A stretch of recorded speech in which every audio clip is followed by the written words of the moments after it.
Donc, je vais passer la parole à Vira, qui va nous faire la reconnaissance territoriale. Vira, je te laisse la parole. Bonjour tout le monde.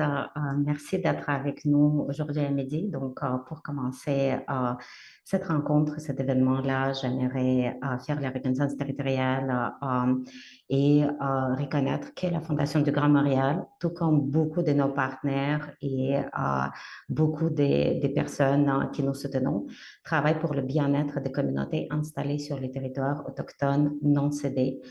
Nous aimerions reconnaître que depuis des temps immémoriaux, ces terres et ces eaux ont été un lieu de rencontres, d'échanges et de diplomatie entre les nations et qu'elles revêtent une importance culturelle et spirituelle pour de nombreux peuples, entre autres en particulier pour les Anishinaabe et les Ganengaraga qui nous reconnaissons comme les gardiens traditionnels de ces terres et de ces eaux. Nous voulons également reconnaître les torts et les dommages causés à ces terres et à leurs habitants traditionnels par la colonisation et ayant fortement contribué à la crise climatique actuelle et environnementale actuelle que nous vivons, comme ça a été récemment reconnu par le groupe d'experts intergouvernemental sur l'évolution du climat, le GIEC. Nous sommes aujourd'hui à 6 jours du 30 septembre, la journée nationale de la vérité et réconciliation. Et nous vous invitons à ne pas fermer les yeux sur le constat et l'appel à l'action présenté il y a maintenant 10 ans par le Comité de la vérité et la réconciliation et à démontrer notre solidarité par les actions concrètes. Finalement, nous exprimons notre solidarité envers toutes les communautés et tous les peuples qui subissent la violence et la persécution au peuple de Gaza, de l'Ukraine, le Soudan, la République démocratique du Congo, aux communautés LGBTQ+, transgenres partout dans le monde, aux personnes réfugiées et migrantes qui affrontent les dangers dans les mers et aux frontières, et ainsi à toutes celles et ceux qui continuent à se battre pour leur droit d'exister dans la société, de vivre sur leur terre et de vivre en paix. Merci beaucoup, Vira. Merci. Je propose en petite question brise-glace pour démarrer cette rencontre. Donc, vous allez avoir des questions qui vont apparaître sur votre écran. Je vous invite à prendre quelques petites minutes pour répondre. Il y a 3 questions qui nous permettront de comprendre un petit peu euh, vos, vos questionnements que vous pourriez avoir sur les organisations grassroots. Donc, je vous laisse quelques secondes pour répondre.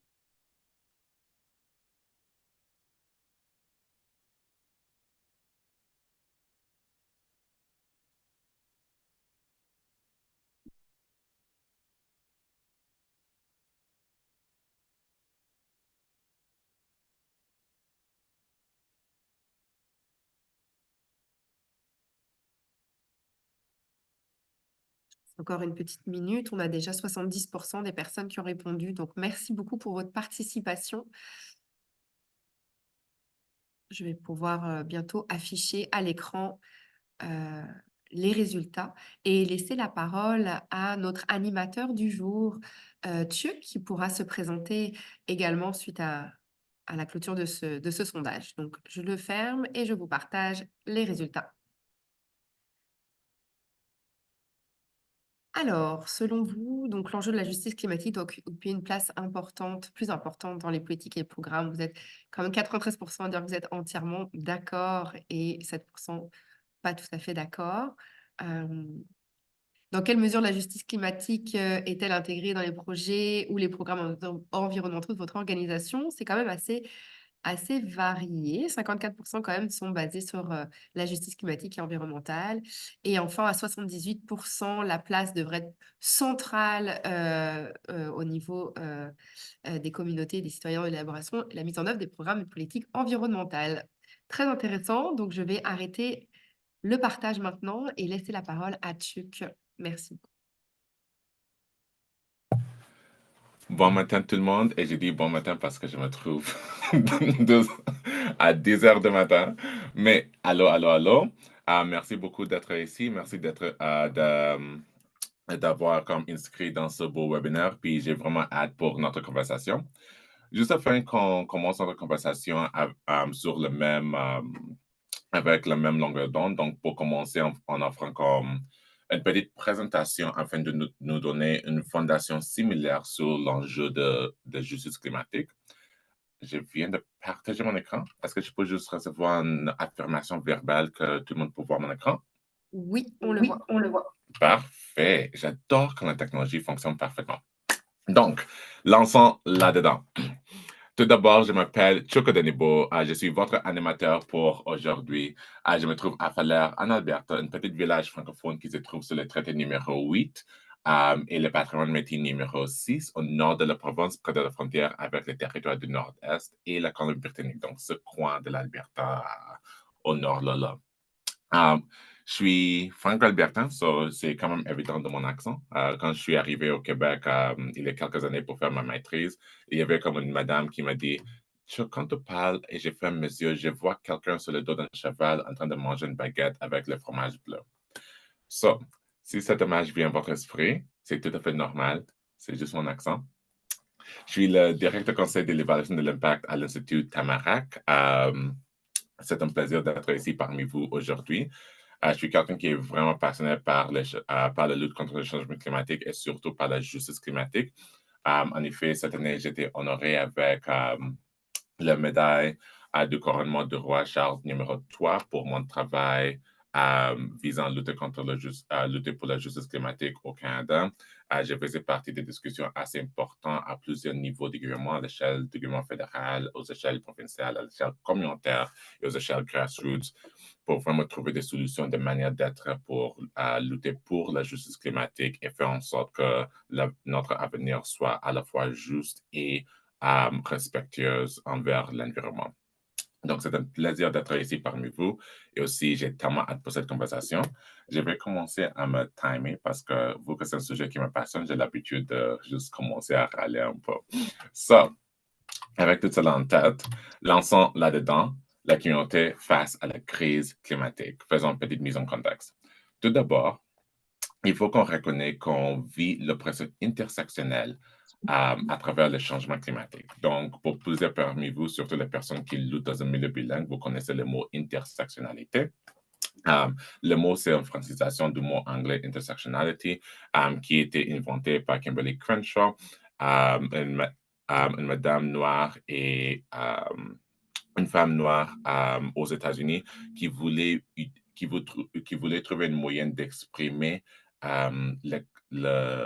ses vécus étant que femme noire qui vit à la fois la discrimination anti-noire et la discrimination sexiste, mais qui vit également une discrimination assez unique qui est vécue uniquement par les femmes noires, qui n'est pas vécue par les femmes non noires et qui n'est pas vécue par les hommes noirs non plus.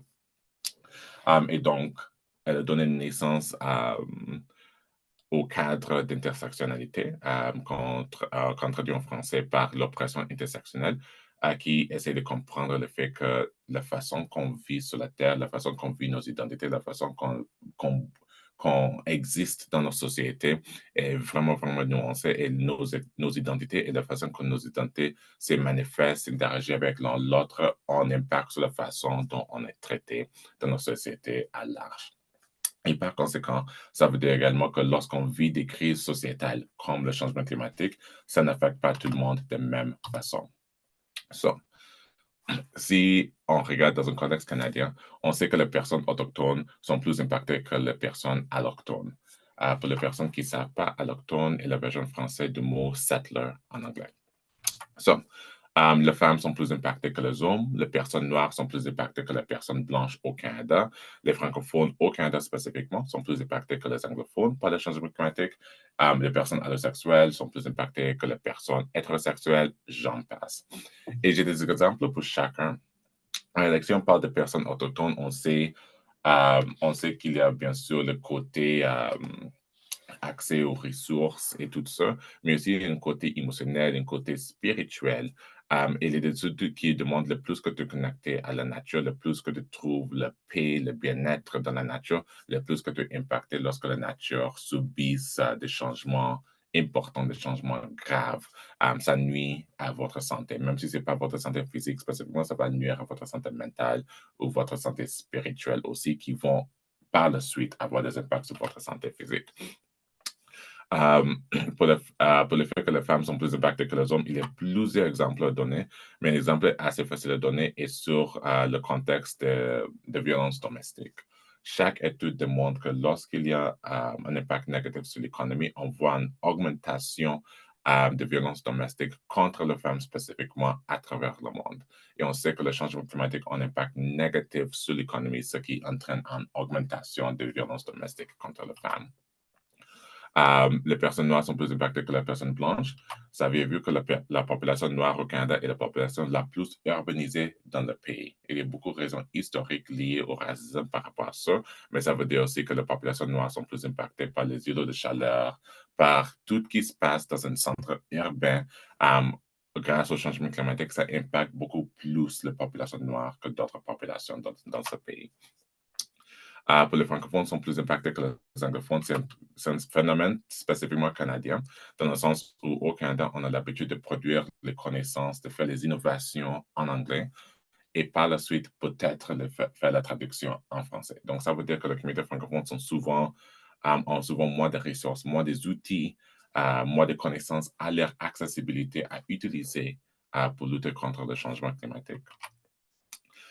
Et les personnes allosexuelles sont plus impactées que les personnes hétérosexuelles. Encore, il y a plus d'exemples que ça, mais en ce moment, on est en train de voir les personnes allosexuelles utilisées comme un bouc émissaire par les politiciens. Donc, chaque fois qu'on voit des impacts négatifs sur le climat et les impacts négatifs que ça a sur les politiciens, dans le sens où, par exemple, en Alberta, le jour où notre gouvernement a choisi d'annoncer les lois anti-trans, c'était le même jour où le gouvernement a également annoncé qu'on aurait besoin de sauver de l'eau parce que nos puits sont en train de sécher. So, on voit quand même un effort d'utiliser les personnes allosexuelles comme bouc émissaire. So, avec tout ça en tête, là, c'est pour ça qu'on parle de justice climatique. Parce qu'on commence à reconnaître que le changement climatique, ce n'est pas juste une question d'environnement, mais c'est une question de mouvement social aussi. La justice climatique désigne les mouvements politiques, éthiques, moraux ou faisant appel à la justice et qui se rapportent à la question de l'égalité face au dérèglement climatique. Cette notion va au-delà de l'aspect scientifique et environnemental qui était jusqu'à maintenant prépondérant. La justice climatique signifie que l'équité et les droits humains sont au cœur de la prise de décision en matière de changement climatique. Voici une citation traduite de Mary Robinson, qui travaillait auparavant en tant que politicienne en Irlande. Et elle a dit, « La justice climatique insiste sur le passage d'un discours sur les gaz à effet de serre et la fonte des glaciers à un mouvement pour les droits civiques, plaçant au cœur les personnes et les communautés les plus vulnérables aux impacts climatiques. » Ça change la conversation d'une conversation par rapport aux glaciers qui font une conversation autour des ours polaires. Et ça revendique la conversation à être une conversation sur les personnes les plus impactées par tous ces changements-là. Et lorsqu'on parle de la justice climatique, souvent, ça comporte trois facettes. On parle des inégalités structurelles, des inégalités socio-économiques et des inégalités entre les générations. J'aimerais aussi prendre un moment pour juste reconnaître que si vous avez entendu la phrase justice environnementale, la justice climatique est une forme de justice environnementale. Juste au cas où vous aimeriez placer ça dans votre vocabulaire. Un autre élément, et j'ai mentionné la distinction entre la lutte contre le changement climatique et la lutte pour la justice climatique. Pour la justice climatique, oui. So, la lutte contre le changement climatique et la lutte pour la justice climatique. La lutte contre le changement climatique est définie par des efforts de rendre nos systèmes existants plus verts, tandis que la lutte pour la justice climatique est là, on vise à changer nos systèmes complètement. Ceci, par exemple, on parle des efforts qui sont dans la lutte contre le changement climatique. Il y a la taxe carbone. Ceci avait pour objectif de dissuader les dépenses liées aux émetteurs de carbone au lieu de rendre les alternatives plus accessibles. On parle de nos efforts de changer notre société pour acheter plus de véhicules électriques pour réduire les émissions de carbone au lieu de créer des villes piétonnes et d'améliorer les infrastructures de transport commun. Compter sur l'industrie privée pour être le leader du climat au lieu de réguler le climat ou réguler les changements, etc., etc. Et ça mène à une belle citation par Audre Lorde, qui était une femme queer aux États-Unis, qui a dit on ne démolira jamais la maison de maître avec les outils du maître. Ils peuvent nous permettre temporairement de le battre à son propre jeu, mais ils ne nous permettront jamais d'apporter un changement authentique. Et c'est ça qui est comme important. On veut créer un changement authentique, pas des changements temporaires, des changements qui peuvent être rapidement défaits si on fait un mauvais choix de gouvernement, mais vraiment des changements authentiques qui vont durer et qui vont avoir un impact à long terme sur tout le monde de façon positive. Lorsque nous luttons pour mettre fin au changement climatique, on a tendance à se concentrer sur la science du changement climatique et sur la décarbonisation de notre société. Mais en ne reconnaissant pas les inégalités sociales, on crée des solutions qui reproduisent les mêmes circonstances qui nous ont conduits aux enjeux climatiques auxquels on fait face aujourd'hui. Et donc là, on pose la question, quel est le rôle des citoyens dans ce cadre-là? Right? On a besoin de sortir des sentiers battus. Et lorsqu'on parle de citoyens, lorsqu'on parle de communautés, et c'est pour ça aussi qu'on va avoir ce webinaire-là, les communautés ont un rôle essentiel à jouer dans la lutte contre le changement climatique et dans la lutte pour la justice climatique, parce que c'est dans la communauté qu'on trouve les innovations nécessaires pour relever les défis auxquels le Canada est confronté. On peut voir des communautés comme des laboratoires vivants. Ouais, parce que les communautés, souvent, c'est un petit groupe assez bien cadré sur la question géographique ou sur la question identitaire, mais c'est un petit groupe qui est comme assez bien cadré. Et ça fait en sorte qu'on peut essayer de nouvelles choses, tenter de nouvelles choses qui, si ça fonctionne à une petite échelle, on peut élargir pour avoir un impact sociétal. Right? On a besoin d'avoir l'innovation communautaire qui se centre dans un lieu parce que souvent, lorsqu'on aborde la question du changement climatique, on l'aborde dans une question nationale, une question mondiale. Et là, on tente de résoudre un problème. Ce qui veut dire qu'on a l'habitude d'attirer les personnes qui sont experts dans ce problème. Cependant, si on essaie de résoudre un problème selon un lieu, au lieu de seulement rassembler les personnes qui sont experts sur le problème, on rassemble les gens qui sont experts dans un lieu. Donc, ça veut dire les personnes qui vivent, les personnes qui sont les leaders communautaires, les personnes qui sont impliquées dans sa communauté, les personnes qui sont présentes dans cette communauté-là. Et donc, lorsqu'on adopte une approche basée sur les lieux, ceci permet à l'innovation de se développer dans un cadre géographique particulier et de produire des résultats adaptés au contexte de ce lieu spécifique. Right? Et ceci nous aide dans nos efforts de lutter parce qu'on sait, en reconnaissant que le changement climatique n'impacte pas tout le monde de la même façon, qu'on a besoin d'avoir plusieurs solutions pour soutenir nos peuples à y résister.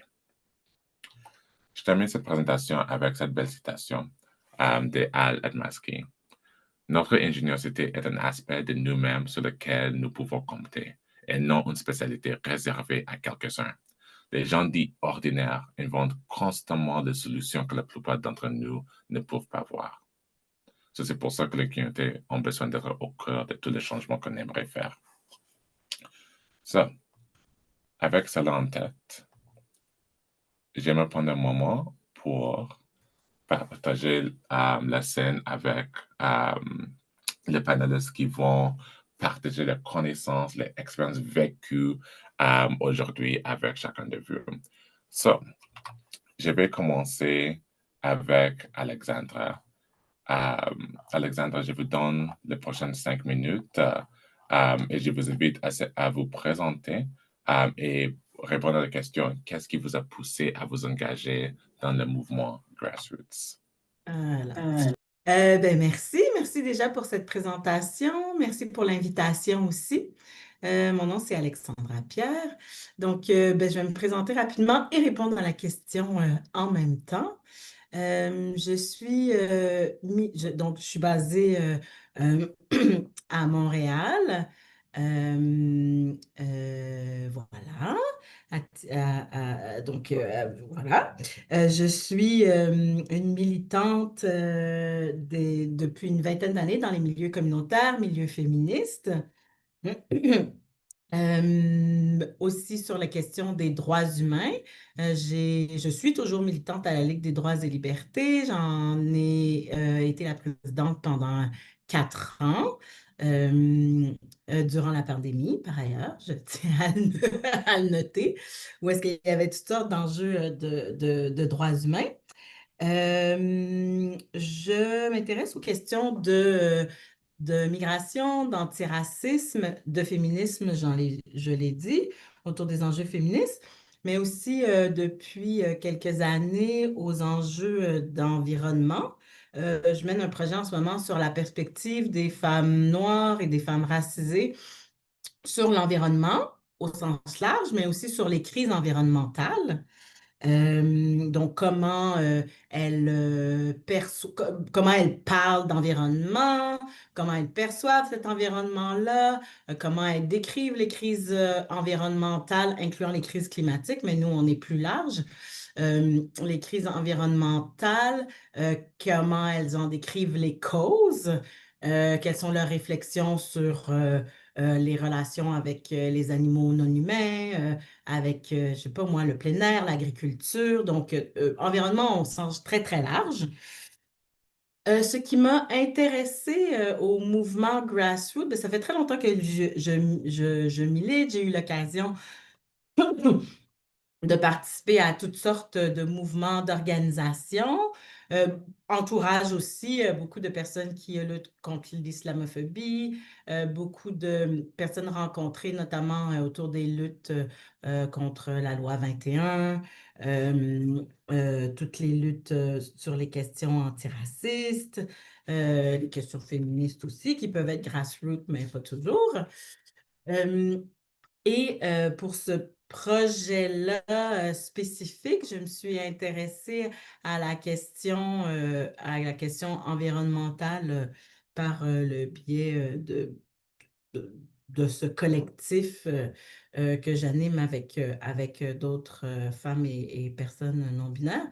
Je me suis intéressée à l'environnement un peu indirectement. Donc, c'était une préoccupation personnelle, comme plusieurs d'entre vous, j'imagine, peuvent avoir cette préoccupation-là. Mais il y a quelques années, donc en 2021, je m'en souviens bien, j'ai publié un livre qui s'appelle Empreinte de résistance et qui parlait en fait j'ai interrogé donc 13 femmes qui parlaient de leur vision du féminisme. Certaines se qualifiait pas comme féministe, mais en tout cas, la question des droits, de la libération des femmes. Et dans ce livre-là, j'ai interviewé plusieurs personnes, notamment Alexandra Zagamandez, mais plusieurs personnes, Wydia Larivière aussi, qui m'ont parlé de leur perspective de l'environnement, qui m'ont parlé des enjeux environnementaux tels qu'ils les concevaient personnellement puis dans leur communauté.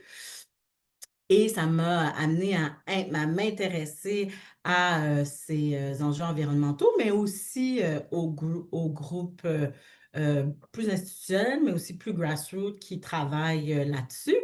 Et à travers le projet dont je vous parlais tout à l'heure, il y a ce collectif avec qui je travaille qui peut être qualifié de grassroots. Et ce qui m'intéressait dans cette perspective, dans ces discussions-là, en fait, c'est que ça détonnait, donc les discussions que j'ai pu avoir détonnaient beaucoup avec les discours qu'on peut entendre, notamment dans les médias mainstream ou même dans les organisations plus institutionnalisées, on va dire, sur la crise climatique, les crises environnementales, aussi l'origine de ces crises-là.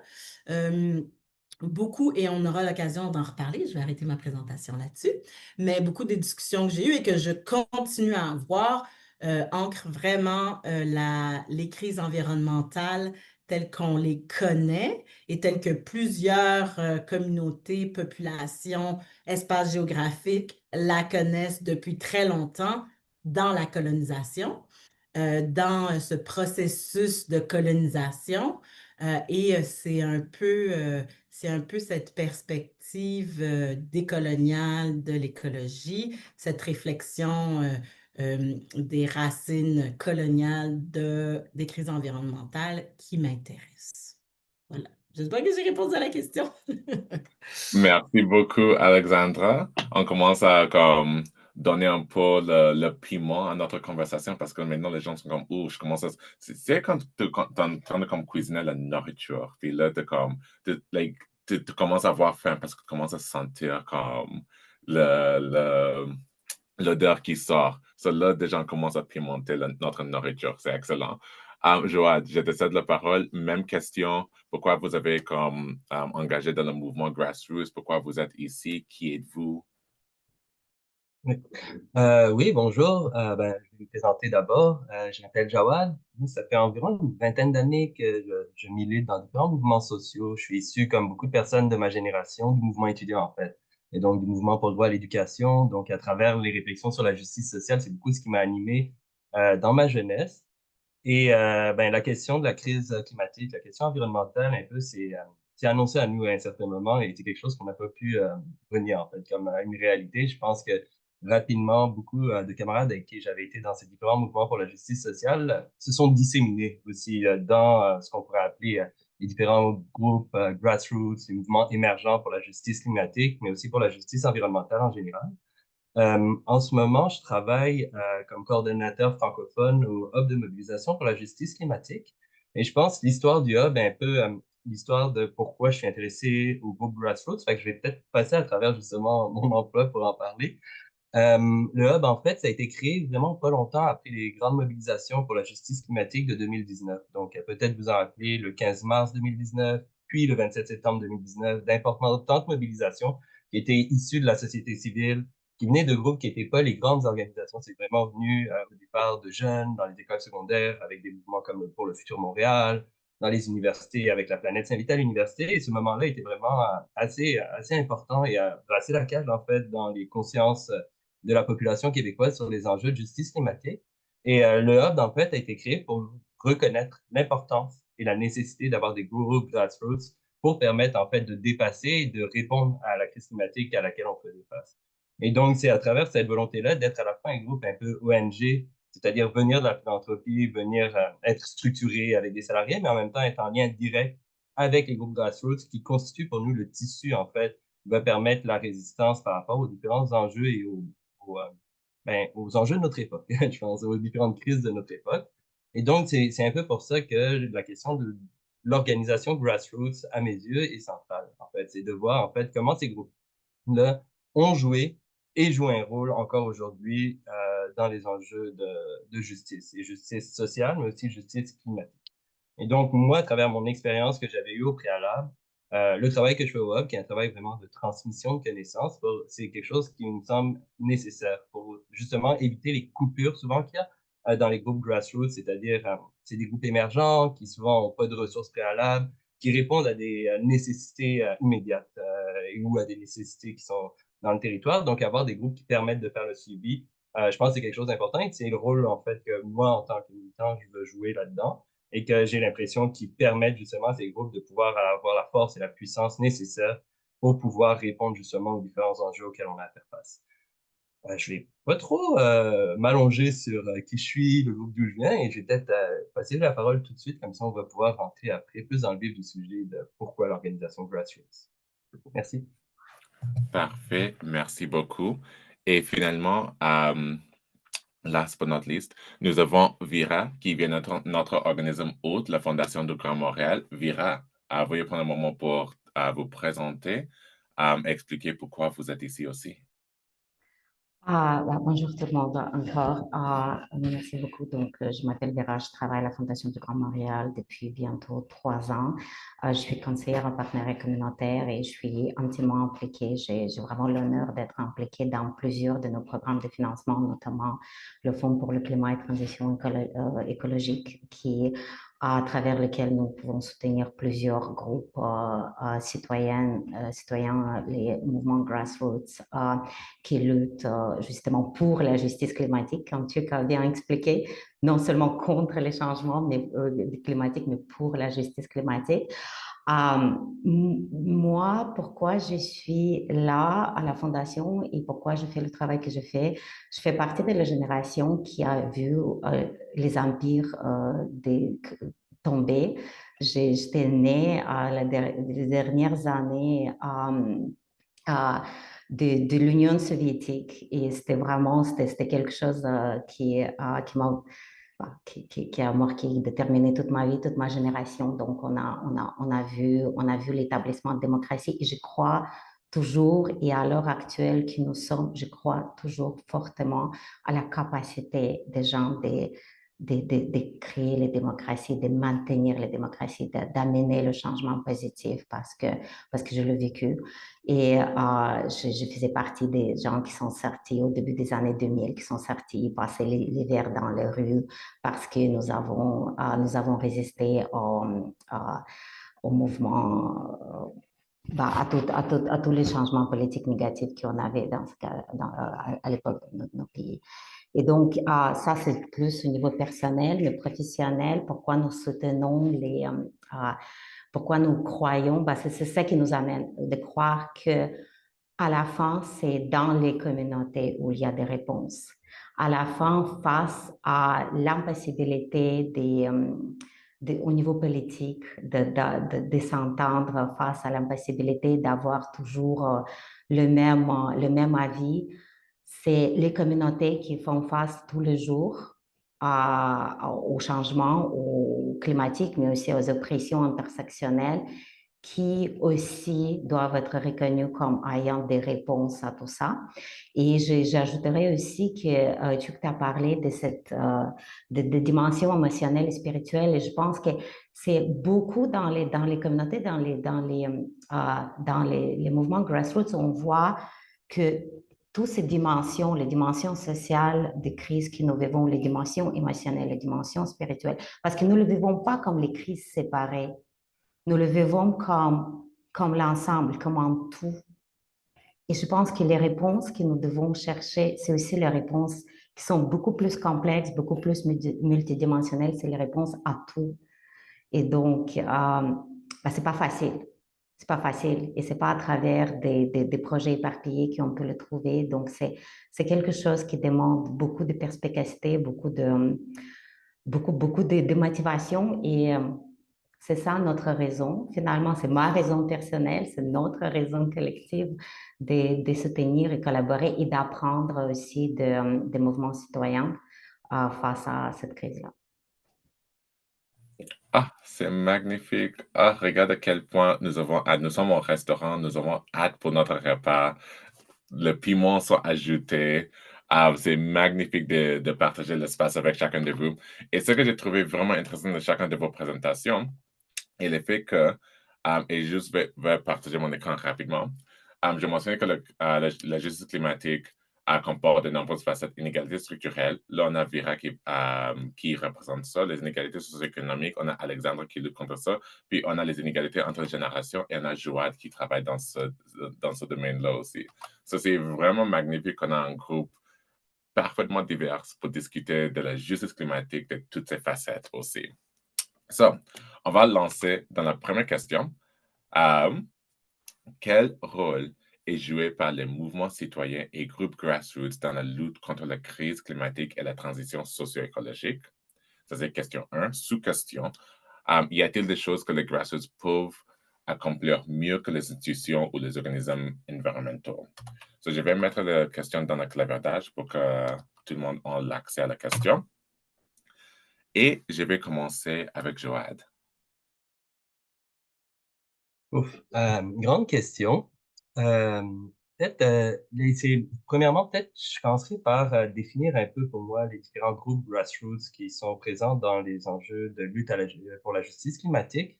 Et en y réfléchissant un peu au préalable, j'ai comme identifié deux types de groupes grassroots au soi-disant Québec qui ont émergé au cours des dernières années depuis 2019. Les premiers groupes, c'est vraiment plus des groupes qui ne sont pas situés sur un territoire ou liés à une communauté, mais des groupes justement qui sont issus de cette jeunesse qui avait été dans la rue en 2019 pour le climat, qui au cours des dernières années ont multiplié en fait différents groupes qui agissent sur les enjeux de justice climatique. Je pourrais en nommer plusieurs parmi ceux-là, mais il y a écologie populaire, il y a rage climatique, il y a l'appui au mouvement des premiers peuples. Et donc, on voit comment, en fait, de ce premier moment-là, qui est un moment très large, cette jeunesse-là continue, en fait, à poser ces questions-là et des fois à approfondir des réflexions qui étaient moins présentes. Notamment la MPP, qui est l'appui au mouvement des premiers peuples, qui vient directement de la CEF, qui était l'organisation qui était très forte au moment des grandes mobilisations pour la justice climatique, et qui, après quelques années de mobilisation sur les enjeux de justice climatique, ont essayé de mettre à l'avant la question du peuple. Et avant la question, en fait, des luttes des premiers peuples qui se passent sur les territoires, des luttes des gardiens, gardiennes du territoire, et donc de faire un pas de côté de cette jeunesse qui était principalement urbaine, qui était principalement blanche, quand même de familles un peu aisées, et de voir, OK, mais dans ce contexte-là de justice climatique, dans ce contexte-là de justice environnementale, comment justement ne pas se centrer encore les mêmes personnes qui ont des privilèges et être capable de voir comment ça a un impact les enjeux de justice climatique sur des groupes qui sont justement plus marginalisés et qui subissent les violences structurelles d'une manière différente justement qu'une personne qui vit à Montréal, qui est blanche, qui a de l'argent. Donc, je trouvais ça intéressant, ces premiers groupes-là qui sont souvent plus politiques, qui vont emmener des positions peut-être un peu plus radicales que ce qu'on voit d'habitude, mais qui permettent en fait aussi de créer des nouveaux discours, des nouvelles visions qui élargissent un peu le champ d'application de qu'est-ce que la justice climatique, qu'est-ce que la justice environnementale, et surtout qui essayent de répondre aux angles morts qui ont quand même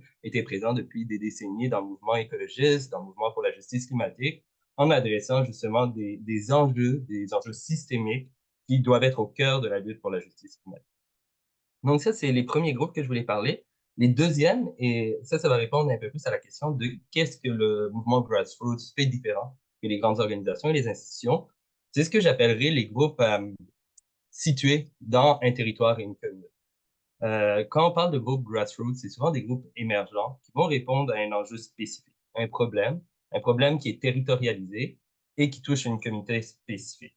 En fait, des groupes citoyens comme ça, au cours des dernières années, on va en voir plusieurs émerger par rapport à différents enjeux. Donc, ça peut être l'agrandissement du port à Contrecœur, ça peut être le prolongement de l'autoroute 20 dans le bas du fleuve, ça peut être la résistance aussi à des enjeux qui ne sont pas de la justice climatique, mais de la justice environnementale, comme on a vu avec la fonderie Horn à Rouyn-Noranda, ou comme on voit actuellement avec l'agrandissement du dépotoir de déchets toxiques de Stablex.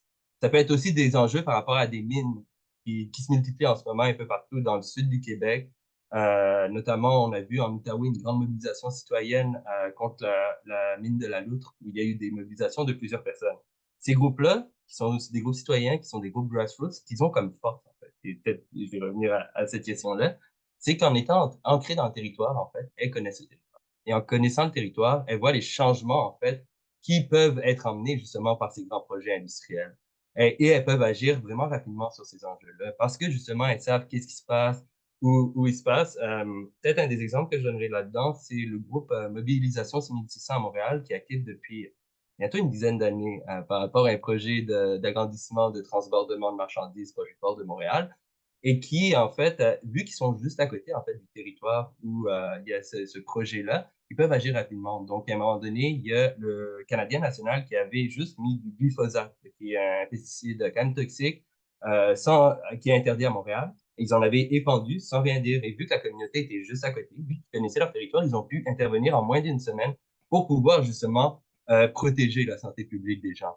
Même chose, beaucoup des mobilisations, ce qu'ils vont faire, c'est par exemple des bioblitz qu'on appelle. C'est-à-dire s'il y a un grand projet d'infrastructure, s'il y a un problème justement, des problèmes environnementaux qui peuvent arriver, vu qu'ils connaissent le territoire à côté de chez eux, ils vont aller voir c'est quoi en fait la biodiversité qui est présente sur le territoire. Identifier les plantes, identifier les différents animaux, et ça permet justement aussi d'avoir une compréhension de quel impact ça peut avoir directement sur le territoire et ces projets-là. La communauté aussi, c'est aussi important d'être lié à la communauté parce que j'ai l'impression que ces groupes grassroots, en étant territorialisés, ils connaissent leur communauté.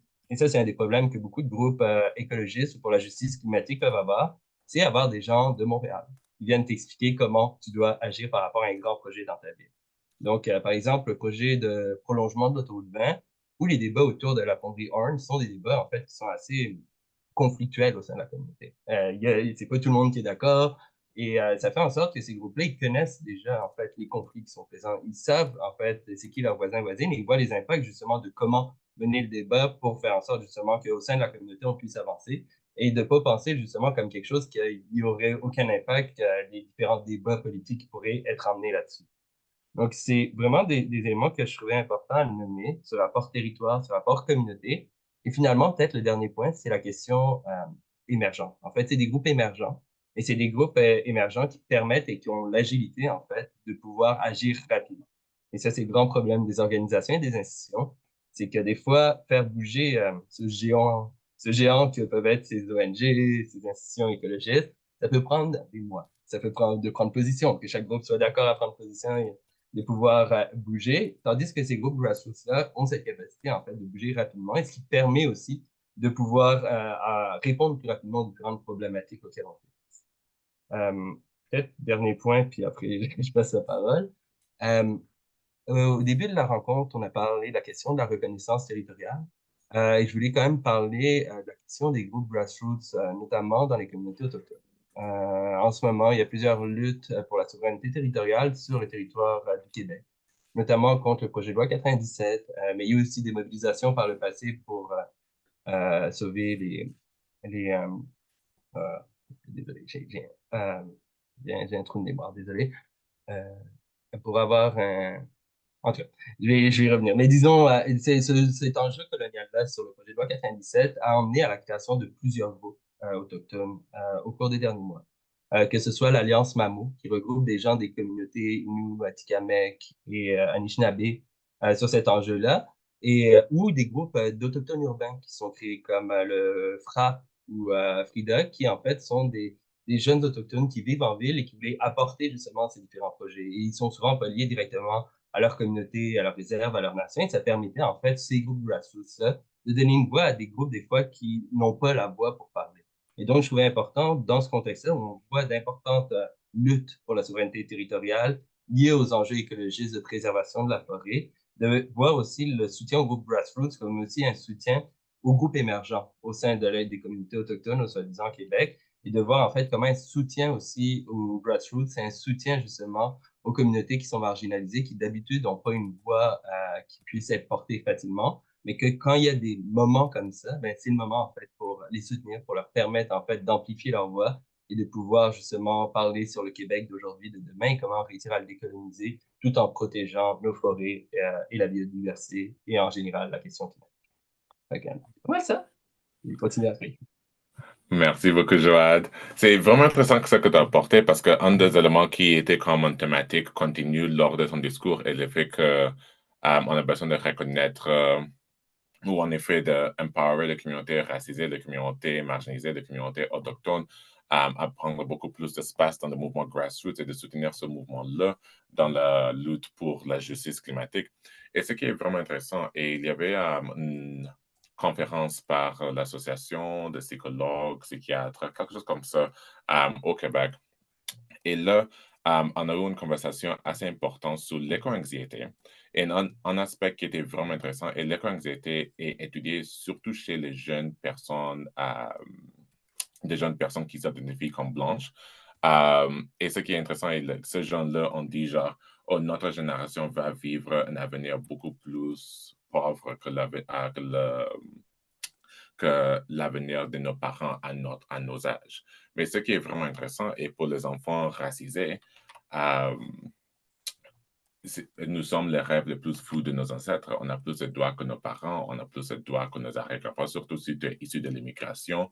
On est en train de vivre des rêves que nos parents ne pourront jamais accomplir. Et donc, ça pose une question assez intéressante dans le sens où, pour certains groupes de jeunes personnes, ils voient un pire avenir que les parents ont eu accès, tandis que pour d'autres jeunes personnes, ils ont un avenir meilleur que leurs parents n'ont pu jamais imaginer. So, Alexandre, peut-être je vais te céder la parole maintenant pour discuter de cet enjeu intersectionnel, comment on peut aborder le mouvement grassroots citoyen qui inclut toute la complexité d'être une personne racisée ou issue de l'immigration dans une société canadienne ou québécoise? Oui, alors, je voulais quand même dire quelques trucs sur l'importance des mouvements grassroots. Pour moi, des mouvements grassroots et le rôle des communautés, pour moi, c'est essentiel dans le sens que c'est pas une question de rôle, c'est la vie des communautés, c'est leur avenir, ils doivent être comme au centre de ce processus-là. L'implication, la participation citoyenne, notamment les actions grassroots, à mon avis, sont garants d'un changement dans la durée. Si on veut un changement, c'est un garant d'un changement dans la durée. Jawad l'a super bien expliqué. En fait, je ne vais pas rajouter beaucoup de choses parce que je trouve qu'il a bien fait le tour. C'est l'idée des angles morts, les personnes en situation de handicap ou les groupes en situation de handicap, les groupes racisés, la question du genre, hélas, peut-être ça va changer, mais les grandes institutions, les grandes organisations c'est des gros paquebots, comme disait Jawad, pardon, ont de la difficulté à se pencher sur ces questions-là. Et dans ce sens-là, les communautés, les groupes qui sont ancrés dans des territoires, qui sont ancrés dans des enjeux qu'ils connaissent bien, peuvent combler en partie ces angles morts-là. Je voudrais aussi rajouter rapidement la dimension des droits humains, c'est-à-dire que tout ce qu'on appelle le régime de droits humains, l'ONU, etc., on peut avoir plein de critiques là-dessus, mais disons que c'est une base intéressante pour réfléchir à la dignité puis oui, à la dignité humaine puis aux besoins, c'est pas le bon mot, là, mais aux droits de base de tout être humain. Donc, on parle du droit à la santé, du droit à un environnement sain.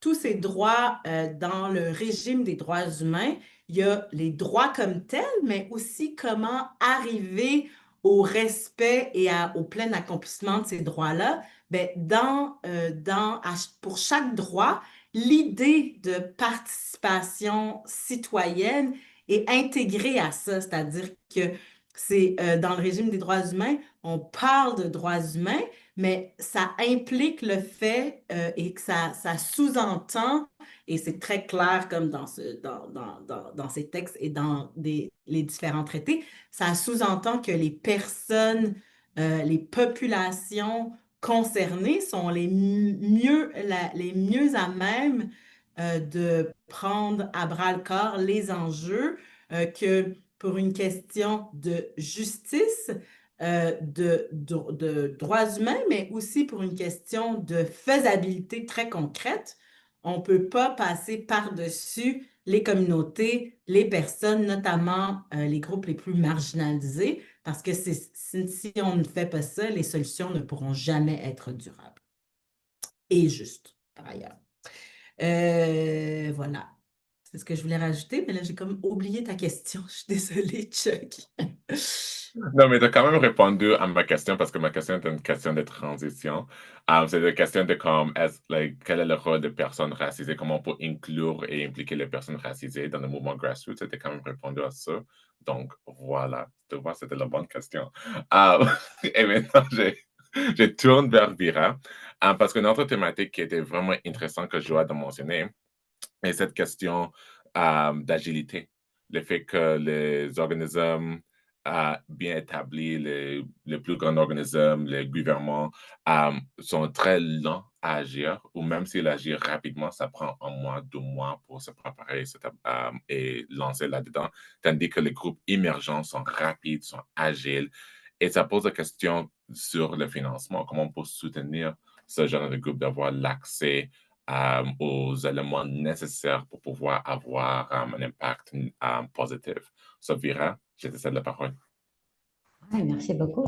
Au fait, c'est intéressant ta question parce que pendant que Jawad et Alexandra parlaient, moi, je pensais que justement, Il faut qu'on reconnaisse que les communautés ont une relation très complexe et nuancée avec les enjeux qu'ils vivent. Parce que oui, assurément, et on a toujours cette tendance d'aller vers une réponse. Il faut avoir une réponse et cette tendance qui est très, très tentante d'être du bon côté de l'histoire. On veut être the bon guys. On veut être ceux qui sauvent, ceux qui réparent, c'est tout à fait normal et c'est comme notre fardeau humain, si on veut, de façon très générale, mais dans la philanthropie aussi, on veut toujours être ceux qui apportent les réponses positives. Mais là-dedans, on peut comme un tout petit peu passer outre les nuances. Et quand tu parlais, Jawad, je pensais, mais oui, mais c'est tellement complexe comme relation parce que on sait que ça, oui, je veux trouver la solution à la crise climatique et je veux aussi prendre l'avion pour aller voir mes parents en Europe parce que je ne les vois pas depuis longtemps et ils me manquent et j'en ai besoin de ça et je contribue à la crise climatique en prenant l'avion, mais aussi je pense que j'ai droit parce que je suis immigrante et donc mais au niveau communautaire, on s'embrique aussi dans cette complexité-là parce qu'autant ce sont les industries qui détruisent notre environnement, qui détruisent le vivant et aussi qui créent les emplois desquels les communautés dépendent et aussi qui amènent les investissements desquels les communautés, les municipalités dépendent souvent. Donc, quand on présume que tout le monde est d'accord avec nous, c'est là, je pense c'est le moment où on perd le nord un tout petit peu. Quand on présume qu'il y a une réponse facile, c'est que on n'en sait rien. Donc, c'est comment est-ce qu'on peut avoir, et je pense que c'est ça justement, que oui, il y a une agilité, mais il y a aussi une humilité dans ces mouvements-là, de dire non, c'est pas si simple que ça. Non, pas tout le monde oppose certains projets. Non, pas tout le monde est d'accord sur la solution. Pas tout le monde est d'accord. euh, on adore les pistes cyclables, mais on voit dans les quartiers à quel point les pistes cyclables, ça peut être un point contentieux. On aime les ruelles vertes et on voit à quel point certaines communautés, comment ça apporte les déplacements des communautés entières. Et ça, si on ne reconnaît pas cette relation-là, si on ne reconnaît pas notre relation avec le problème et à quel point nous, on fait partie du problème, et c'est pour ça, justement, qu'il faut qu'on fasse partie de la solution, mais ça veut dire que la solution, elle n'est pas simple. Donc, en quelque sorte, là, oui, c'est l'agilité, mais l'agilité, elle n'est pas en recherche des réponses, mais je dirais en allant ensemble dans cette complexité-là et dire, on va être là, on va rester là, et on va construire cette relation avec les grassroots, avec les communautés, mais aussi avec, quand Alexandra parlait des droits humains, je me suis dit, mais aussi peut-être il faut qu'on élargisse le cadre. Elle parle, le droit du vivant. C'est quoi le droit des fleuves de Saint-Laurent? C'est quoi le droit des tourbières à côté de Blainville qui risquent d'être menacées par les projets? C'est quoi le droit des boisés qui sont donc, c'est quoi leur droit à eux? Et je pense que c'est ça la façon dont il faut qu'on trouve, à travers notre cadre de justice environnementale, il faut qu'on trouve la façon d'élargir et d'approfondir nos réponses. Je ne suis pas certaine de répondre à ta question-là, mais si on revient à l'agilité, je pense que l'agilité, elle est dans la flexibilité. L'agilité, elle est dans le courage de rester dans le problème, de faire face à la crise comme quelque chose de très complexe et avec qui nous sommes intimement liés. Et c'est pas facile parce qu'on veut des réponses et parce qu'on veut avoir une reddition des comptes qui montre à quel point on a fait du bien. Donc, c'est vraiment pas facile. Donc, je n'ai pas une réponse à ça, mais j'ai des réflexions. C'est intéressant parce que Alexandre a mentionné et aussi Vera a tiré sur cette file-là, cette question de droits humains. Et Alexandre a mentionné droit à un environnement sain. Et ça, c'est quelque chose qui est assez nouveau au Canada dans le sens où on n'avait pas ce droit à un environnement sain jusqu'à 2023 à peu près. Parce qu'avant cela, il y avait une visite de l'ONU au Canada en 2019, où l'ONU a écrit une lettre assez, je dirais, assez directe au gouvernement canadien en disant que euh, il y a beaucoup de personnes qui existent sur, ils ont dit, the wrong side of a toxic divide, en reconnaissant que nos droits de la personne ne soutiennent pas les personnes qui visent à améliorer la situation environnementale dans ce pays. Et c'est vraiment juste récemment que le Canada a passé la loi C-230, qui est une loi qui lutte contre le racisme environnemental, ou en effet, une loi qui exige que le gouvernement commence à déterminer un plan pour lutter contre le racisme environnemental. Ça ne change rien jusqu'à date, mais c'est un début. So, avec tout ça en tête, notre moment plus formel sur la conversation vient enfin. So, je vais céder la parole à chacun de mes collègues pour faire comme un petit mot de clôture avant qu'on commence la session de questions-réponses. So, peut-être on va utiliser le même ordre qu'avant. So, je vais commencer avec toi. Juste quelques mots de clôture pour genre bien encadrer notre conversation avant qu'on lance sur des questions.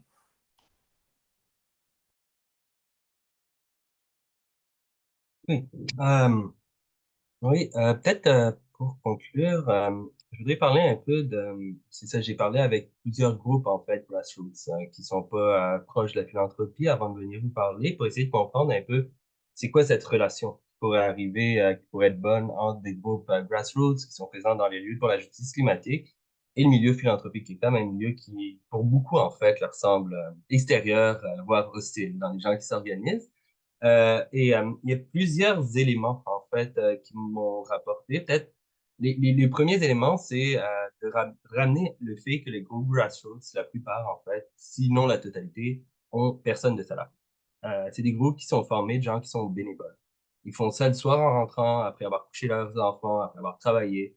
Ils donnent du temps. Je pense que c'est quelque chose, des fois, qui est dur à comprendre pour beaucoup de monde qui viennent plus du milieu ONG. Ce rapport dédié, ce rapport qui fait en sorte que ben, t'impliquer, c'est nécessairement, en fait, aussi, d'une certaine manière, t'appauvrir. C'est d'une certaine manière ben, couper un peu dans tes temps avec tes enfants, travailler après le travail, un deuxième ronde pour aller faire une ronde d'affichage pour la foire paysanne, c'est aller dans des réunions le soir jusqu'à 10 heures. Et je pense que c'est cet élément-là, quand on parle de soutien, justement, des groupes grassroots, c'est que ces groupes-là, justement, ils en font déjà énormément avec très peu. Et ce qu'ils me disaient, c'est ce qu'on a besoin, en fait, c'est du financement pour nos activités. Ce qu'on a besoin, c'est quand il y a quelque chose d'important qui arrive, on est sur la ligne de front, qu'il y a quelque chose qui se passe comme par exemple, en ce moment, par rapport au projet de loi 97, il y a plusieurs autochtones ou dans le nord du Québec, les Nourriciaux, mais aussi des Inuits qui ont fait des blocages. Et ces personnes-là font des blocages pacifiques. C'est quelque chose qui existe depuis longtemps dans leur culture de résistance. Il y a une partie prenante de la culture de résistance autochtone, mais ils n'ont pas rien pour manger. Il n'y a pas de soutien. C'est un soutien qui va être individuel, qui va venir justement de militantes qui vont venir leur porter à manger, vont amener de quoi faire de l'électricité parce qu'il n'y a pas d'électricité. Et justement, d'être capable de soutenir ces gens-là directement sur la ligne de front du début, c'est-à-dire leur permettre de manger, leur permettre d'avoir de l'électricité, de pouvoir tenir, faire exister ces enjeux-là, c'est quelque chose qui semblait vraiment important. Mais aussi à la fin, parce qu'on n'en a pas parlé, mais la question des droits humains, c'est aussi la question de la répression des militants pour la justice climatique, une répression qui, au cours de l'année, a été très importante. Il y a eu des militantes du collectif Antigone qui ont fait des peines de prison, ce qu'on n'avait pas vu depuis plusieurs années, genre au Québec. Et cet élément-là de qu'est-ce qu'on fait quand les gens arrivent en prison et comment les soutenir, ces gens-là qui se mettent en jeu pour pas leur avenir propre, mais pour justement permettre des changements systémiques qui répondent à l'avenir de l'ensemble de nos communautés, de l'ensemble de la société. Donc, il y a cet élément-là aussi. Et peut-être le troisième élément sur qu'est-ce qui pourrait permettre, en fait, aussi une meilleure, peut-être qu'est-ce que sont les besoins, en fait, des groupes grassroots, c'est aussi la question des infrastructures. En ce moment, à Montréal, par exemple, il y a beaucoup de centres d'éducation populaire qui sont des lieux qui accueillent pour des grandes assemblées, pour pouvoir tenir des réunions, qui sont menacés de renvoi, qui sont menacés d'expulsion. C'était la Commission scolaire de Montréal qui les soutient depuis plusieurs années. Et c'est ce qu'on voit un peu partout dans la ville avec l'importante gentrification des quartiers centraux, des lieux sont de moins en moins présents. Et donc, avoir quelque chose qui permette aussi aux gens de se structurer, dans leur communauté, que ce soit en ville, mais aussi en campagne, d'avoir des lieux pour les gens, d'avoir des espaces d'impression, d'avoir ce qui permet Mhm. de prendre la parole. Donc, je conclurai là-dessus. Et peut-être, Parfait. Merci beaucoup, Joad. C'est magnifique. Alexandra, je te cède la parole. Oui. Un mot de clôture pour nous. Ouais. Peut-être, mot de la fin, peut-être continuer sur sur ce que Jawad disait, sur les relations entre la philanthropie et les groupes grassroots ou les communautés au sens large. Pour moi, il y a comme trois enjeux ou trois réflexions que j'aimerais poser ici. Il y a d'abord la question de la prévisibilité. Euh, pour avoir des changements systémiques sur un long temps, il faut une prévisibilité. En ce moment, alors mettons plus de façon personnelle, c'est pas une grande généralité, on pourra en discuter, mais je trouve que les fondations en général au Québec sont comme dans dans ce que moi j'appelle une bonne phase. Donc, axé sur la justice sociale, ben, pas toutes, mais en général, axées sur la justice sociale. Beaucoup de fondations ont réfléchi à leur relation aux communautés, aux grassroots, notamment en termes d'autonomie, de leur laisser faire leurs trucs avec leur propre méthodologie, leur propre mode d'action, leur propre façon de faire. Mais il faut dire que les fondations, c'est des acteurs privés. C'est-à-dire que demain matin, telle ou telle fondation peut tout à fait décider de changer sa perspective, d'avoir d'autres priorités, etc. Et pour moi, ça, c'est un enjeu en termes de prévisibilité. Euh, de priorité aussi. Aujourd'hui, c'est l'environnement. Demain, qu'est-ce que ça va être? Donc, ça, c'est un vrai enjeu en termes de prévisibilité. L'autre chose, alors les deux autres choses sont, c'est vraiment des réflexions, mais je serais très intéressée d'entendre les gens là-dessus. C'est deux choses qui sont plus délicates. Je ne sais même pas si c'est possible, mais je pense que les fondations auraient intérêt à réfléchir en termes le premier point, c'est en termes de justice fiscale. Les fondations, puisqu'elles existent, c'est bien parce qu'il y a une certaine richesse d'accumuler qui peut être distribuée. Alors, est-ce que ça peut être complètement cohérent avec nos visions de justice sociale? Et on vit, tu sais, les choses ne sont pas parfaites, on vit dans des contradictions ou dans des contextes où est-ce qu'il y a plein de nuances. Mais comment est-ce que, puis je pense qu'il y a des fondations qui réfléchissent à ça, mais comment est-ce qu'on peut développer des moyens de réfléchir à de la redistribution de richesses autrement, en dehors de cette logique d'accumulation qui est un problème? Donc, comment est-ce que c'est possible pour les fondations? Est-ce que c'est leur rôle par ailleurs? Mais il me semble que c'est une question importante. Cette logique de la fondation a ses propres contradictions, on va dire. Donc, c'est un enjeu pour moi dans l'idée de réfléchir à soutenir sur le long terme des changements structurels. Et je vais m'arrêter là-dessus, mais ça me semble important. On a parlé des groupes autochtones, on a parlé des communautés autochtones qui subissent de plein fouet ces changements climatiques, ces crises climatiques. On a aussi parlé, en tout cas, j'ai parlé de la racine coloniale des crises environnementales. Et l'éléphant dans la pièce, à mon avis, c'est la question de la souveraineté territoriale, de notamment la restitution des terres autochtones. Comment est-ce que les fondations peuvent financer ces projets-là qui sont par ailleurs délicats, controversés, qui posent, tu sais, qui mettent son doigt dans cette question-là qui est essentielle. Ça implique Mhm. des changements profonds, fondamentaux, mais Mhm. puis on voit que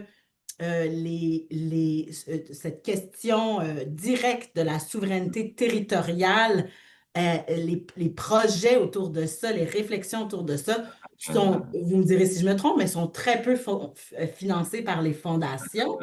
Pour moi, c'est quand même un enjeu et une réflexion pour si on veut sérieusement penser à soutenir les communautés et les mouvements grassroots. Parfait. Merci beaucoup, Alexandra. Vira, soit tu peux répondre à quelques-unes de ces réflexions-là, ou soit tu peux aller sur notre direction, mais on commence notre wrap-up pour pouvoir recevoir des questions du public. Ouais, bah écoutez, j'ai pas grand-chose à ajouter autre que, écoutez, prenons note de ce qu'Alexandra vient de dire, ce que Joël vient de dire, et ce sont vraiment les trois questions fondamentales. Quand on s'est parlé avant avec Alexandra, j'ai adoré à quel point elle nous retourne la question à la philanthropie, parce que c'est la question que nous posons souvent à la philanthropie. C'est quoi la prévisibilité? C'est quoi vos objectifs à long terme? Et j'aime beaucoup que cette question-là nous soit retournée. C'est quoi nos objectifs à long terme? On y est pour parce que c'est une mode, parce que c'est une orientation pour 3 ans ou parce que c'est qui nous sommes. Ça fait partie de notre ADN. Et à ce moment-là, est-ce que nous pouvons se prononcer publiquement là-dessus? Je pense que aussi la prise de ne pas avoir peur de cette prise de décision, de ne pas avoir peur en anglais, je dirais take sides, de ne pas être peur de prendre une partie. Et notre partie, ça doit être la partie des communautés. On peut pas aller mal si on prend la partie des communautés. Et ce que j'ajouterais aussi, que le soutien pour moi aussi, et je pense que pour notre équipe, le soutien au mouvement, aux organisations grassroots, c'est aussi la question de préservation de notre démocratie. Parce que oui, c'est la question quel avenir auront nos enfants, mais la question fondamentale, je pense, qui décidera quel avenir nous aurons et nos enfants nous auraient? Est-ce que c'est nous, est-ce que c'est nos enfants, est-ce que c'est les communautés qui le décideront, ou est-ce que c'est quelqu'un qui le décidera pour nous? Et comment on peut mettre nos ressources en service de cette démocratie populaire-là, des prises de décision par et pour. Donc, je m'arrêterai là.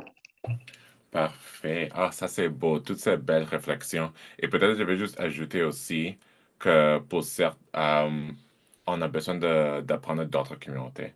Parce que c'est vraiment rare qu'on sera la première communauté à faire quelque chose. Ça se fait. Et ça, c'est l'innovation. Mais c'est vraiment rare qu'on est les premiers de faire quelque chose. Donc, même pour tes questions, Alexandre, par rapport à la souveraineté autochtone, comment les fondations peuvent s'impliquer et le rôle de la question de la terre, on peut regarder le Yukon. Parce qu'au Yukon, les Premières Nations là-bas sont, je dirais, 80 ans beaucoup plus avancées sur leurs droits que le reste du pays. Ils ont réussi à signer des traités modernes qui font en sorte qu'ils ont toute la souveraineté sur leur propre terre aussi. Ça, des choses vraiment intéressantes. J'ouvre la session pour des questions. On a à peu près 10 minutes pour recevoir des questions. C'est vraiment premier arrivé, premier servi. Si vous avez une question, pose-la maintenant, parce que sinon, à un moment donné, tu vas être là à comme 13h25, disant j'ai une question et je vais t'ignorer complètement. So, vous pouvez laisser vos questions dans le clavardage ou vous pouvez lever votre main et activer votre microphone pour poser la question. Peut-être en attendant que les gens trouvent le courage pour poser la question, je vais commencer avec une question qui nous a été envoyée lors de l'inscription. Une des questions qui nous a été envoyée est cette question de durée. C'est quelqu'un qui a posé la question, comment soutenir l'action citoyen à moyen et long terme? Parce que souvent, ça se passe surtout avec le mouvement Fridays for the Future. C'est là, c'est dans le moment, on parle, on discute, et par la suite, on passe à autre chose. Je vais mettre la question dans le clavardage, puis après, Carlos, je vois ton main levée. Qui aimerait tenter cette question? Joël, je te cède la parole. Oui. Ben, je peux commencer, vous pourrez compléter par la suite. Je pense que cette question de la temporalité ou de la durée des groupes et de la difficulté justement de ces groupes, des fois qui peuvent être émergents, mais aussi disparaître, dans le concret, on voit que ces groupes-là, citoyens de base, s'ils sont soutenus et s'ils ont une force, ils sont capables de durer dans le temps. Beaucoup des groupes dont j'ai parlé précédemment, qui étaient liés au territoire, que ce soit à Rwanda avec la Pompe-du-Gaon, que ce soit à Montréal avec Mobilisation 6600, que ce soit autour de Trois-Pistoles, de Rimouski avec le prolongement de l'autoroute 20, c'est des groupes qui durent dans la durée quand même s'ils n'ont pas de salariés et tout, et qui sont capables de bouger. C'est quand même vrai qu'il y a quand même quelque chose qui est plus présent de parfois des groupes qui apparaissent et disparaissent selon les moments, selon les besoins. Toutefois, ces groupes-là, ils continuent à être dans un tissu assez large. C'est le milieu pour la justice climatique, le milieu écolo. Et ces groupes-là, finalement, qui apparaissent et disparaissent, c'est souvent des individus qui vont être là aussi entre les moments. Et que je pense un des travaux du milieu philanthrope, c'est aussi de comprendre le réseau et de parler des fois à des gens, des fois, que, par exemple, qui sont déjà financés, pour dire, hey, quels groupes qui sont présents? Comment ces groupes-là, on peut les soutenir? Et comme ça, être plus près, justement, de ces groupes qui émergent, qui prennent du temps, des fois, à arriver, mais que, justement, à travers les réseaux qui sont déjà, eux, ils les connaissent, ces groupes-là, parce qu'ils sont situés, ils sont capables de bien connaître, en fait, c'est quoi l'écosystème. Ça peut être une bonne manière, justement, de pouvoir faire des suivis avec les différents groupes et de voir, justement, entre l'apparition, la disparition, quand même, une continuité d'individus, une continuité de personnes, et des formes de transmission de groupe en groupe. Et je pense l'autre élément, c'est, ben, je pense que c'est un travail aussi qu'on doit faire, il y a un travail de transmission. Parce que ce qu'on veut, c'est que des gens qui ne prennent pas la parole d'habitude puissent la prendre. Et donc, cette question-là, qu'il y ait des groupes qui émergent, c'est quelque chose d'essentiel. Et le travail qu'on pourrait faire, c'est un peu le travail qu'on essaye de faire nous, mais que d'autres groupes font, c'est de transmettre à ces groupes qui émergent des moyens pour avoir la capacité de leurs ambitions. Et je pense que ça, c'est l'autre élément important, c'est que malgré la durée, ben, on a une culture de mobilisation, on a une culture de prise de parole politique, de prise de parole citoyenne, et la transmission peut être faite assez facilement si on se donne le temps et si on se donne les ressources pour le Hmm. Merci. Et peut-être, Vira, je te cède la parole aussi parce que vous travaillez dans la philanthropie. Ah oui, bah, moi, j'appuierais vraiment fortement ce qu'il dit Jawad. Et c'est vrai que les groupes n'apparaissent pas et ne disparaissent pas de nulle part comme ça. Souvent, c'est la mobilisation préexistante. Souvent, les personnes, on les retrouve dans plusieurs. On le voit, donc je dirais que ne pas avoir peur de bâtir les relations. Et la relation, c'est plus que l'argent. La relation, c'est beaucoup plus qu'un appel à projet. Et on a parfois cette peur-là parce qu'on a peur de créer les attentes dans la philanthropie. Écoutez, là, en travaillant la fondation, en allant quelque part, disant que je travaille dans une fondation, je forcément créer des attentes. Mais forcément. Bon, personne n'est bête, tout le monde comprend comment ça fonctionne. Donc, dire, OK, bah oui, on va créer des attentes, mais on veut aussi être très, très transparent, très, très clair sur qui nous sommes, sur nos propres contraintes, sur ce que nous pouvons, ce que nous ne pouvons pas faire et dire, mais quand même, si on a cette relation préexistante, déjà, si on a cette confiance qui s'est bâtie, c'est beaucoup plus facile de soutenir l'émergence. Et aussi, donc je dirais aussi d'être prêt, Jawad l'a mentionné avant, de soutenir l'émergence parce que, mais ça émerge pas de nulle part. Ça émerge de quelque chose qui existe déjà et on le sait si on est en relation, mais aussi de repenser notre idée de pérennité. Pas tous les groupes vont survivre dans la durée, mais c'est normal. C'est pas l'idée de perpétuer une mobilisation particulière. L'idée, c'est perpétuer notre engagement envers l'enjeu et envers les solutions. C'est soutenir les gens qui ne s'épuisent pas là-dedans. Donc, ouais, je dirais c'est beaucoup de relationnel, être prêt là, avoir les budgets flexibles, disponibles, pas quand nous, on veut faire l'appel au projet, mais quand il y en a besoin. Merci beaucoup. Carlos, veuillez allumer ton micro. Parfait. Merci. Bon, d'avant, merci pour l'invitation. Merci pour organiser cette belle rencontre. Et je crois que la meilleure façon d'avancer, c'est précisément de démarrer la conversation. d'amener plus de gens à un niveau, comme je dis avant, pour démythifier les changements climatiques. Particulièrement pour nous, les migrants, on est très occupés pour survivre. Donc, on, on essaye de vivre, on essaye de trouver travail, de boulot, de faire des choses ici. Et des fois, on laisse à côté les mesures qu'on pourrait suivre. Je crois que pour les organismes, pour nous, c'est vraiment important de la pédagogie et de donner l'opportunité aussi pour aider les gens à verbaliser comment est-ce que les changements climatiques ont un impact sur eux, sur nous, parce que d'habitude, les gens, on est tellement occupés pour survivre qu'on ne pense pas exactement à, peut-être, on a quitté nos pays à l'Amérique centrale parce qu'il y a la sécheresse qui a duré 3 cycles. Et voilà, boum. Et ici, maintenant, on est dans une nouvelle société. Comment est-ce qu'on peut agir pour assurer que notre société, et je viens aimer le concept de Vira, les droits des êtres vivants, les droits de la rivière, les droits des écosystèmes. Moi, je suis aussi vieux pour me rappeler, j'ai fait des études en changement climatique l'année 2000, en 1999, quand c'était un mythe. Maintenant, c'est encore un mythe pour certains gens au sud de la frontière, mais je crois que de plus en plus les gens comprennent.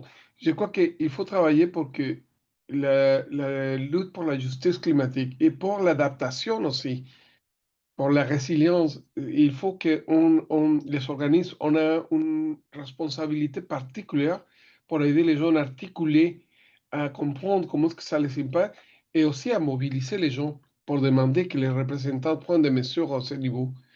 Et voilà, merci beaucoup. Merci, Carlos. Alexandra, vous te tentez la première réponse.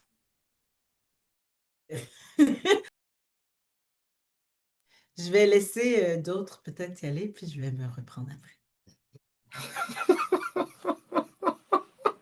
D'accord.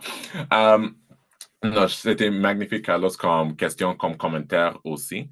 Je pense surtout à, il y a un organisme qui s'appelle CEED, C-E-E-D, qui se trouve à Toronto, qui a abordé à peu près la même question sur comment engager les personnes migrantes nouvellement arrivées au Canada sur la question de justice climatique, tout en rendant compte qu'ils luttent pour leur survie, ils luttent pour comprendre une nouvelle société et tout ça. Puis je trouvais qu'ils ont trouvé une façon très intéressante à faire ça, dans le sens où il leur a donné des compétences nécessaires pour être plus résilients face au changement climatique. Donc, par exemple, l'horticulture verticale. Ils ont mis en place un projet où ils leur ont montré comment faire pousser leur propre nourriture dans les très, très petits appartements, ce qui leur a sauvé beaucoup d'argent sur l'épicerie. Et ça, c'était une façon qu'eux, ils engagent dans la lutte dans la lutte pour la justice climatique, tout en tenant compte que ça, c'est juste une compétence nécessaire pour leur survie. Avec ce propos, est-ce qu'il y a quelqu'un qui veut aussi offrir comme des idées, des suggestions, des histoires? Alexandra, tu es prête? Prête maintenant. OK. Fallait que je réfléchisse à ma. En fait, moi, ce que je trouve aussi intéressant, puis c'est un peu ce qu'on explore avec le collectif dont je vous ai parlé, de femmes noires racisées sur les questions environnementales et sur les crises environnementales. Ce qui est aussi, je trouve intéressant, c'est de partir de façon implicite ou non, explicite, pardon, de partir de façon explicite sur le fait que ces personnes migrantes, par leurs racines plus lointaines ou par leur expérience sur ce territoire, Tiohtià:ke, Montréal ou Québec plus largement, ont aussi des traditions, des savoirs autour de l'environnement et que ces traditions, savoirs, comment je pourrais dire? Évidemment que la coopération, puis les échanges, c'est merveilleux, mais ils n'ont pas besoin nécessairement d'être éduquer ou d'être, tu sais, ces savoirs existent, ils ont besoin de moyens pour pouvoir les mobiliser, de collectifs aussi pour pouvoir peut-être les réactiver, les adapter. Donc, ces savoirs-là existent.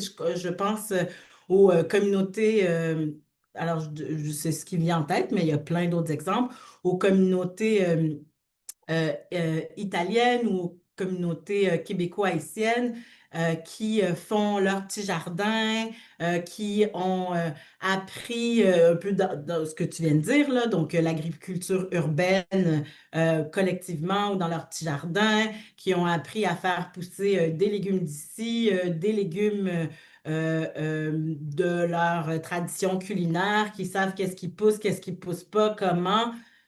Ces savoirs-là existent. L'idée, c'est quels moyens on a pour les faire vivre, puis quels moyens on a pour faire vivre ces collectivités-là ou ces actions collectives-là pour les transformer, les perpétuer, puis les adapter. Ah, c'était magnifique. Ah, c'était magnifique. OK, il nous reste 2 minutes pour des questions. Est-ce qu'il y a une dernière question? Sinon, je peux tirer.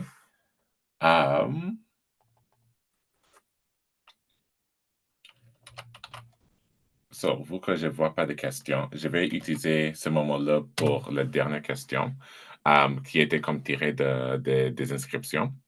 Quelle approche devrait-on préconiser pour mesurer l'impact du travail des organismes grassroots qui ne soient pas extractifs?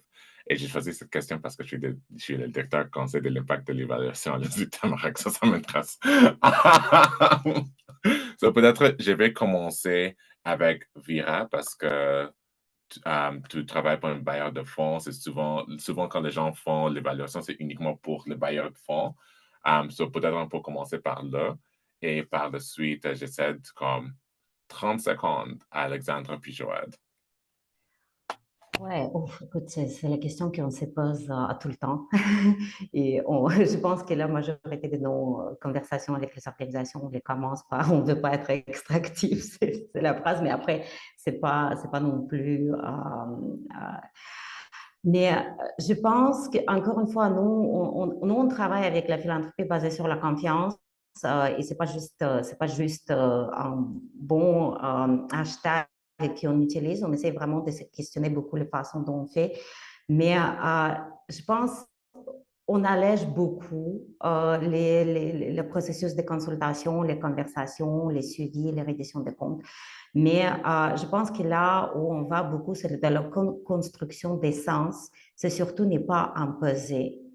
Et de ne pas imposer, oui, de ne pas imposer nos objectifs de nos partenaires avec qui on travaille, mais aussi de ne pas imposer, de se dire, le contexte il est tellement mouvant que les objectifs que nous partageons en ce moment peuvent être différents selon comment ça se passe au niveau politique, selon comment ça se passe au niveau, même comment notre environnement va, qu'est-ce qui se passe dans notre entourage. Donc, être ouvert, toujours de dire, écoutez, là, les objectifs peuvent changer. Et 2 ans, dans le contexte dans lequel nous vivons, 2 ans de partenariat, 5 ans de partenariat, beaucoup de choses changent en 2 ans, ou parfois en quelques mois. Donc, et aussi d'aller toujours de façon réciproque. Oui, on obtient forcément quelque chose dans nos conversations avec nos partenaires, mais qu'est-ce qu'on peut y apporter? Est-ce qu'on peut servir comme une caisse de résonance? Parce qu'il y a, quand on est dans le travail aussi, il faut parfois prendre une pause et se poser cette question-là. Est-ce qu'on peut apporter certaines connaissances? Est-ce qu'on peut apporter des informations utiles? Est-ce qu'on peut réfléchir ensemble? Donc, c'est aller dans cette idée de réciprocité. On est là pas seulement pour extraire les informations, on est là aussi quelque chose pour offrir. Ouais, c'est les 2 choses qui me viennent en esprit.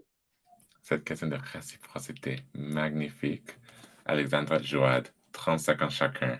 Alexandra, je te commence avec toi. Ben, oui, évidemment, la réciprocité, mais je pense aussi qu'il y a une question qui n'est pas simple, surtout dans les sociétés dans lesquelles on vit, d'humilité, c'est-à-dire que les personnes qui sont dans l'action, on l'a dit tout à l'heure, une des un des rôles ou des avantages des mouvements grassroots puis des communautés en ce qui a trait aux luttes sur les changements climatiques, c'est la capacité, c'est le fait qu'ils soient expertes de leur contexte, de leur milieu. Que pour certains groupes, ils sont capables de voir un certain nombre d'angles morts qui sont pas vus par les grandes organisations, euh, qui sont en relation avec leur milieu, avec leur environnement, milieu étant les gens, les personnes, l'environnement. Donc, je pense qu'il faut avoir assez de confiance, la réciprocité, mais aussi d'humilité pour constater que c'est pas nécessairement notre expertise, puis qu'on peut on peut essayer, on doit pouvoir avoir confiance sur comment eux-mêmes évaluent leurs propres actions, leur propre impact, puis cet impact-là peut changer ou être transformé au cours du temps parce que la vie est compliquée, les luttes aussi. Parfait, merci. Donc, humilité et réciprocité ensemble. Joad. Oui, c'est une très grande question à répondre en 30 secondes. Je vais essayer de faire juste 2, 3 réflexions de base. Euh, j'ai l'impression que un des objectifs et qui est dur à quantifier, à rendre qualitatif, c'est la question relationnelle. Et qui est au cœur, je pense, de la construction de mouvements grassroots. C'est la relation au sein de la communauté, c'est la relation avec le territoire. Et c'est quelque chose, je pense, qui est vraiment central dans l'action pour la justice climatique et la justice environnementale. Et qu'à travers les données qu'on pourrait sortir pour essayer de mesurer l'impact, des fois, c'est dur à faire. Et je pense que moi, c'est plus ma réflexion de comment, genre, montrer cette construction, en fait, de relations au sein de la communauté, de relations nouvelles, de relations qui renouvellent aussi notre rapport au territoire. Et je pense, justement, c'est différentes, tu sais, disons, il y a eu une manifestation qui a marché sur le tracé de l'autoroute 20 et le long du territoire de l'autoroute 20. Il y avait justement qui allait être prolongé peut-être. Donc, c'était la relation à voir, OK, mais c'est quoi les forêts? C'est quoi les plantes? C'est quoi les animaux qu'il y a? Et il y avait, oui, une cinquantaine, une centaine de personnes, mais c'est aussi les discussions qu'on a avec les voisins, voisines qu'on rencontre. C'était pendant 5 jours la marche que ça s'est tenu. Et ça, c'est dur à dire dans un rapport pour une formation. Absolument, c'est une Et question de nationalité aussi. Donc, on a comme des thématiques assez similaires. C'est magnifique. C'est juste pour terminer, parce qu'il nous reste 1 minute, je vais terminer avec une petite histoire parce que quelque chose qui a été mentionné à plusieurs reprises est cette question de cette loi sauvage, cette question de comme le droit de tout le vivant et dans ce cas, le non-vivant aussi, parce qu'on parle des rivières, on parle des écosystèmes aussi. C'est une histoire que j'ai entendue, ou pas une histoire, mais c'est un truc que j'ai entendu de Chloé Dragonsmith qui est Denis Sandlinier, donc qui est issu du territoire du Nord-Est. Puis, elle a dit que la première personne, on suit les lois naturelles. Donc, ça veut dire que lorsque la nature changeait, eux, ils changeaient aussi en fonction de la nature. Tandis que la société occidentale avait la tendance à essayer de forcer en certaine rigorosité à la nature. Je partage mon écran rapidement. Et voilà. Ah, voilà.